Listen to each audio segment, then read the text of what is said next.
नमस्ते हजुरहरूलाई सबैजनालाई मेरो प्यारो भ्युवर्सहरू है र धेरै दिन बादमा मैले फेरि सानो ब्लग बनाउन गइरहेको छु किनभने आज चाहिँ हाम्रो यो सपको चाहिँ है लास्ट डे हो। कन्ट्र्याक्ट खत्तम भयो अन्त हामीले चाहिँ बेलुकादेखिको प्याकिङ गर्ने स्टार्टहरू गर्नुपर्ने छ है।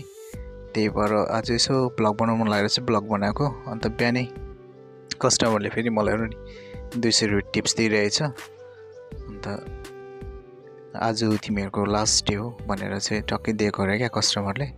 अन्त बेलुका आयो हामी है। अन्त बेलुका यसरी काम गरिरहेको छौँ र बिचमा जति पनि काम गरेको है ब्लग बनाउनु पाएन किनभने धेरै बिजी थियो। त्यो अब वान नाइटमा अब सबै प्याकिङ गर्नु साह्रो पर्छ। 2वटा स्टोर है, त्यहाँदेखिको फेरि सपमा पनि सब प्याकिङ गरिसकेर हामीले चाहिँ यसरी बाहिर राखेको छौँ सामानहरू है।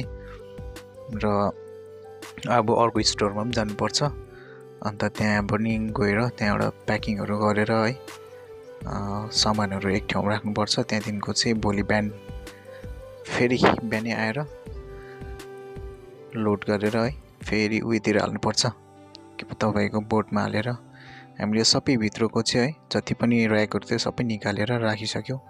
अन्त जति पनि फ्रिज आइटमहरू थियो है त्यो सबै फ्रिजभित्र हालेर अहिले चाहिँ मेरो है कफी टाइम है, कफी पिउँदैछु।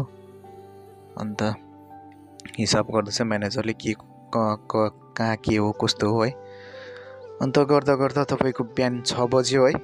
बिहान बेलुकादेखिको 12 दिनको स्टार्ट गरेको 6 बज्यो।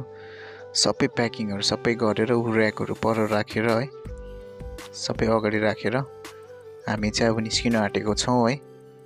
अन्त त्यहाँदेखिको बिचमा चाहिँ अब उयो नगर्नु पाएको चाहिँ धेरै काम थियो नि त। त्यत्रो कामहरू गर्दा अब अप्ठ्यारो हुन्छ नि त, ब्लग कसरी बनाउनु भन्ने हुन्छ नि त। नभए त फुल ब्लगै हाल्नु मन लागेको थियो। अन्त यसरी फेरि बिहान आयौँ हामी है। अन्त सबै क्लिन गरिदियो अगाडिको भित्रको सबै। त्यहाँदेखिको यहाँ चाहिँ आधी सामान केटाहरूले हालिसकेको थियो चाहिँ म चाहिँ अलिकति ढिलो भयो।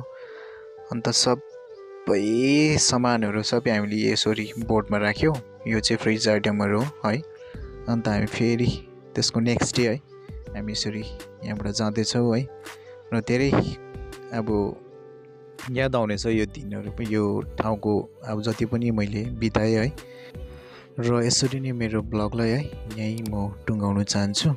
र नेक्स्ट ब्लगमा भेटौँला सबैजनालाई। By by.